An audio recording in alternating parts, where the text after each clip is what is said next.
Mun kanava tunnetaan hyvistä kebabeista. Etenkin Saksassa on käyty kebabmestoissa, missä on nimellisesti käynyt myös herra Kanye West. Syke käy kovalla.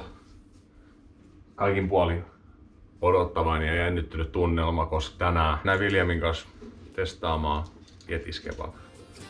Tulee olemaan historiallinen video.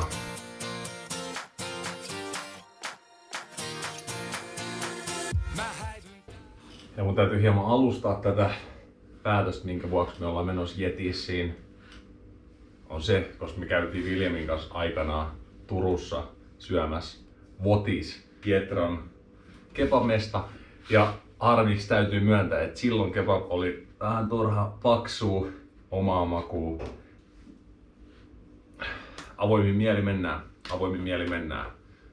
Pietro, jos sä katsot tätä, niin nyt vartaat paistumaan. No niin, mennään kattoo. Eli meikäläinen meni Yeti-salaatilla. Kaaremaan mieto, perinteinen maanjäristys on vahva ja valkosipuli. Kyllä sä maanjäristyksellä menet kanssa. No mäkin otan maanjäristyksen. No niin. Mennään niillä. Oikein, mennään niillä. Pietron sanojen mukaan Espanjan paras olut. Miten mä oon kaltoin kohdeltu? Nythän on kauhea paikka, eikö se UP Enson jutu? On hyvä. Tää on ihan kommunistimaa tää Espanja. Tää on niinku Francosta saakka ollut. Vasemmistohallitus, vahva sellainen. Ja tää pidetään työntekijöiden puolta tiettyyn pisteen saakka, sit se loppuu. Sieltä tuli mun kebab-salaatilla. Joo, mun poika on semmonen väli, että se... Pietron mukaan pitäisi kuulemma aloittaa striimaaminen. Mulla on mitta täysin ja pitkä ollut avioliitossa. Lopuksi painittaa jotkut. Meillä on vaimon kanssa semmonen vihanrakkaussuhde. Hän vihaa mua yli kaiken ja mä Ehdottomasti rakastan eri yli kaiken, niin se on aina semmosessa niinku... Paljon huempaa. Paremmin. Pakko sanoa, että tosi hyvää. Ja vaikuttaako se, että se on omistaja? Kyllä se varmasti vaikuttaa myös vähän, mutta pakko sanoa, että mä tykkään. Ohutta. Hyvä kastike, hyvä tulisuus. Maistuu. Joo, onneksi. Sanotaan näin, ettei oo toistakin lihaa heti hakusessa. Siellä tuli semmonen niin kauhean persialkainen 60 juoppo ja hän oli lähettänyt mun kanssa hänen tyttären kuva. Ja se töljötti niin ja mä sanoin, sun täytyy olla se ensimmäinen syntynyt Viagran lapset, sä vaan töljötät ja seisot. Ei puhunut mitään. Joo, et kyllä se riitti. Sen takia se tuksu täällä oli, se olisi varmaan halunnut pyörähtää tangot. Mä voin katsoa mitään mentaalitapauksia sinne ottaa pyörimään. Menee vähän ilmaineeksi. No jos on joku tiukkaa, niin pistä vaan postimerkki perseeseen ja tähän mä haen kentän. Meillä on kyllä joo. Se on tota kutsutaan bussikaduksi, 600 metriä tonne päin. Tiedätkö missä on Tauski? Niin se sama talo, mutta toinen puoli talosta. Joo. Me ollaan keskiviikosta lauantai 10-8 aamu, tai no se riippuu jos... Niin.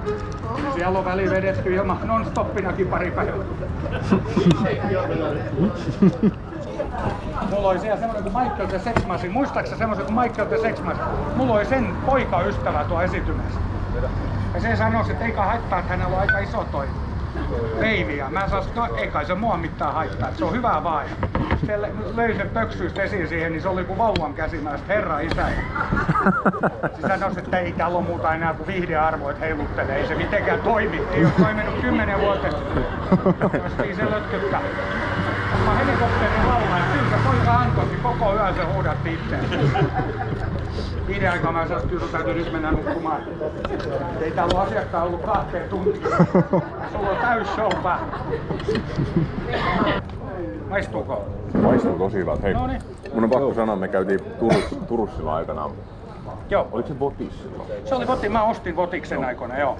Mä sanoin, että tää on 10 kertaa parempaa. Kiitos, me ollaan vähän niitä tuunattu. Ne kastikkeiden pohjathan on samaa, mutta me ollaan tuunattu niitä ja sitten me ollaan vähän hierottu sitä lihaa. Tässä on paljon parempi tulisuus kuin silloin oli aikanaan ja paljon ohuempaa. No, se on tietysti mielipidekysymys, mutta omaa ainakin mielipide. Joo, mä tykkään kanssa, että se on ohut liha. Joo, tosi hyvä. Suomesta mä sen raahasen liha edelleen. Joo, tosi hyvä. Joo. Maanjäristys järjestelee vilkkuu tällä hetkellä hikan muodossa. Tuossa on Yetissi vastaavät mielenkiintoinen mesta Sizzler Indian Mexican Restaurant. Jännä yhdistelmä.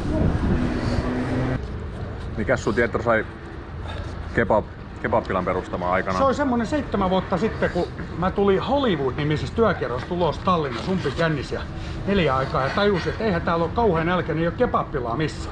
Koko Virossa ja mä ajattelin, että ei helvetti, että tän täytyy muuttua, niin siitä kuukausi niin avattiinkin jo kebabbipaari, eli ihan omaan tarpeeseen. Aivan. Onko Suomessa mitään semmoista tiettyä, mikä on, mitä sä kaipaat, jos sä asut täällä? Jos ihan tarkko ollaan, niin kyllä täytyy sanoa, että täällähän on niinku ruokakauppoja valikoima on tosi suppea. Täällä on niinku lapsen kengissä. Ja hammaslääkäri, kun meet Suomessa, kun sä menet yksityiseen, niin joku paikka, poraaminen ja paikka, niin se on 200. Tähän se on 15 €. Joo.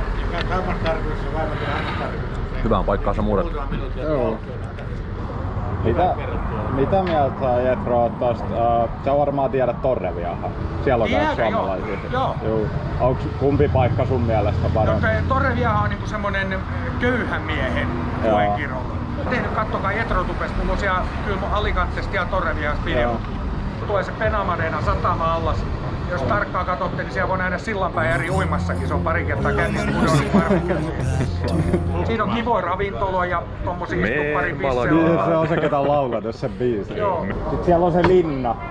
Sohailin linna. Sohailin linna on tässä Voekirolassa. Niin tässä? Joo, niin on joo. Siellähän on nyt Kääriän keikka lauantaina. Ai jaa? Joo, eikö niin tossa? Joo. Siellä on Kääriä ja Darune ja Tarja Turunen ja mitä siellä on? Kaikki Suomen huiput. Joo. Joo. Mikä on terveystila? Ollaanko me valmiit lähteä?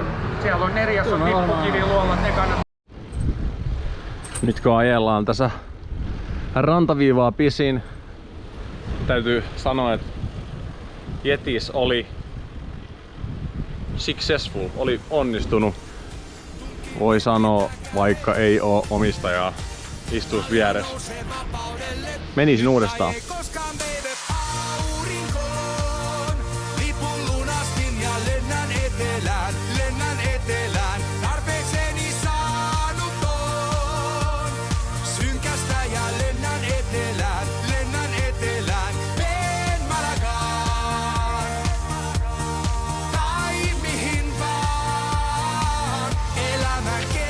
Thumbnail time.